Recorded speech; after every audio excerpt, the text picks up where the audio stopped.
I'm going to go back 5 years. I'm going to start there. I'm going to go back 5 years ago. It was actually probably right around this day. It was right at the beginning of January, snowy and cold like it is here today. And I was trying to get dressed to go to morning mass, which I'd been doing every morning. And that morning, I kind of, you kind of think, okay, well, it's cold and snowy. I should wear this. And you kind of, as you're showering, thinking about what you're going to put on after your shower, right? So I kind of had in my mind what I should put on. And I was like, no, I'm not wearing that. It's winter. I'm not, it was like this pink dress. And I was like, no, I'm not wearing that. It's winter. Why would I even think that? So then I go in my closet and I start trying to get dressed. And it was the weirdest experience I've ever had, because everything that I put on, even clothes I had just worn a day or two before, everything was either too tight, too itchy. Everything felt awful. And I was like, oh, I can't, what is wrong? I can't wear that. And I'm putting clothes on and throwing them off. And my closet's a mess full of clothes thrown everywhere. And then I realized, oh my gosh, it's you. You're telling me what to wear, because I kept seeing that same pink outfit. And I was like, okay, fine. So I put that on, and it felt like my skin. Like I was like, oh, okay, this is what I'm supposed to wear. But in my head, I'm going, this is crazy. It's winter time. I can't wear this. But it was the only thing in my closet that felt right. So I leave and I go to mass, and afterwards well, it was probably at mass when I was praying, and I was talking to him about like, what is going on? Why would you even care what I wear? Like, and I heard him very clearly say to me something that I say in the brides groups, but I've never talked about where it came from, that in the heart of the bride, it is an eternal springtime. And he said to me that what is happening in your heart, I need them to see it, so they will know that I am real and this is what I do. And he said, so I want you to go out into the world as my springtime. And he told me to only wear pink. Pink and white were to be my colors. And I was like, really? That's crazy. I must be going crazy. But I took it to Mother Gabriella and to Father Michael, and of course he gave me all the verses from the Song of Songs, and all the verses about how the bridegroom makes all things new. And if you had seen my closet like before my divorce, and then after Jesus came and healed me of my pelvic floor dysfunction and my PTSD, it's like literally night and day. Like all I used to wear, I mean, part of it was because I had 9 children. So I wasn't going to wear a lot of white and pink when I was homeschooling 9 children, right? So I wore mostly black. And my therapist was always telling me, why don't you wear, you could wear a dark colored shirt, like get some color in your life. It'll boost your mood. And I just couldn't. And she was always telling me to lift my head up, because I would walk around like this. Like I just didn't want to be seen. And I was terrified everywhere I went all the time. I was scared. So I walked around hunched over.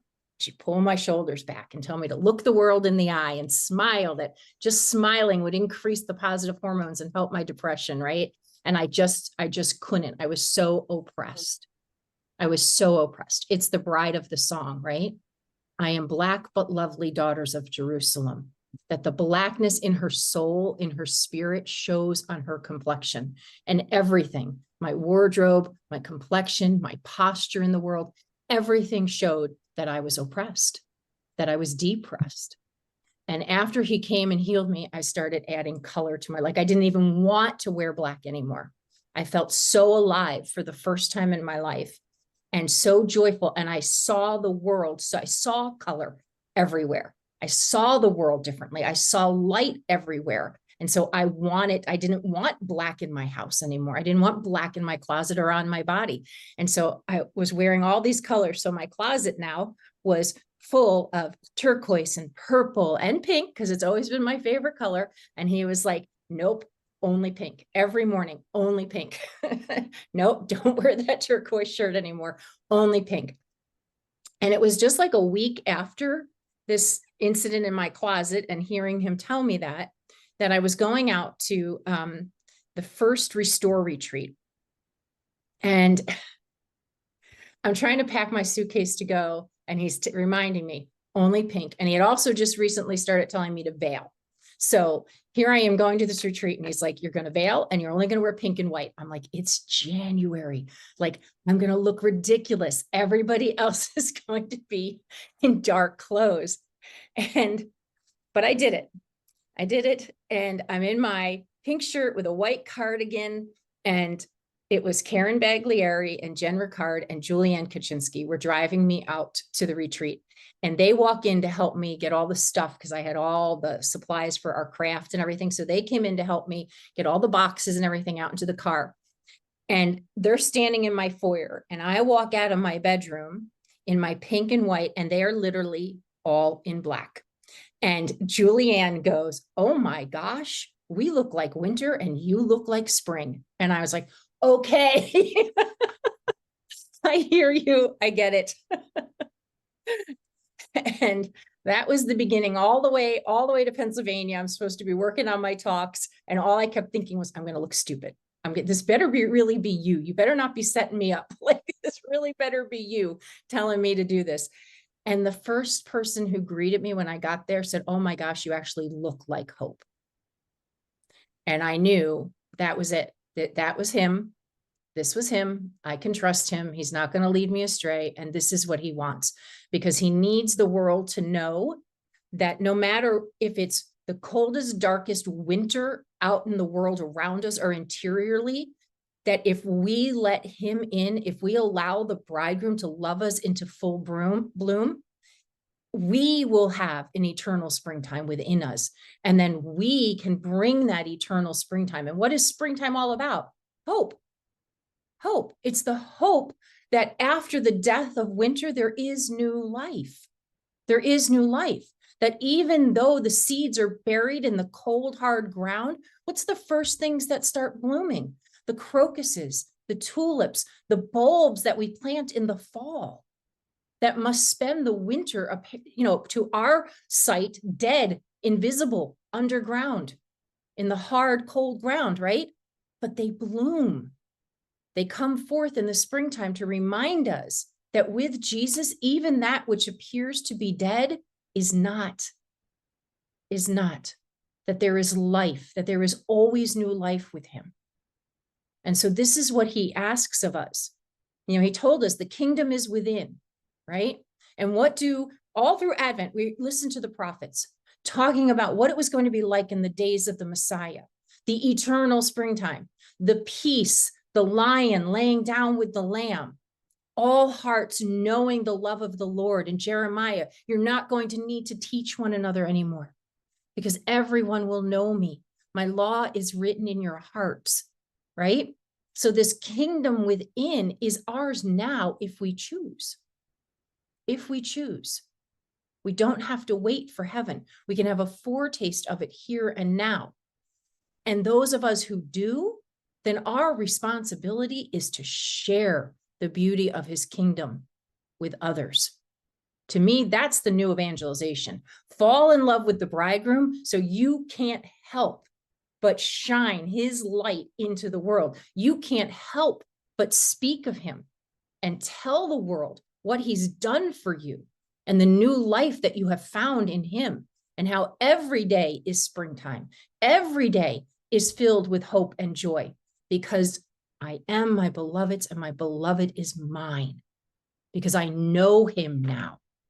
I know his love. I know his truth. I know that he doesn't forget a single one of his promises, and in his time, he fulfills them all. And so I can be at peace.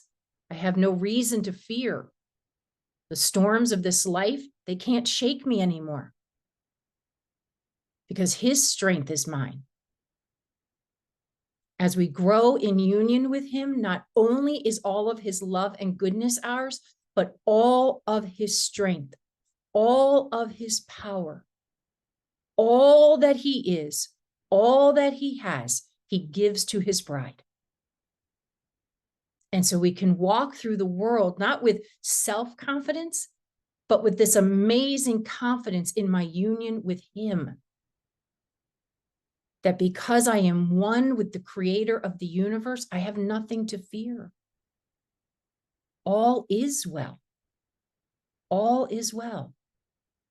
And the world needs to see this, not just read it in a book or hear it on YouTube. They need the witness of people who are actually living this, who know the bridegroom and walk through the world with their heads held high, knowing that they are queens because they are brides of the King. And this is possible. This is the invitation to everyone. They need the eternal springtime. They need the hope of new life after the cold, dark death of winter. And so that's why he told me to wear pink.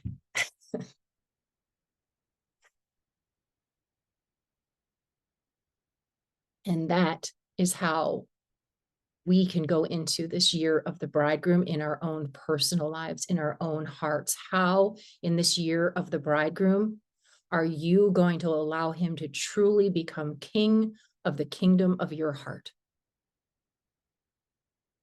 How is he calling you to show the world that within you there is an eternal springtime, that hope is alive because the bridegroom is supremely existent and not a myth, and he dwells within you.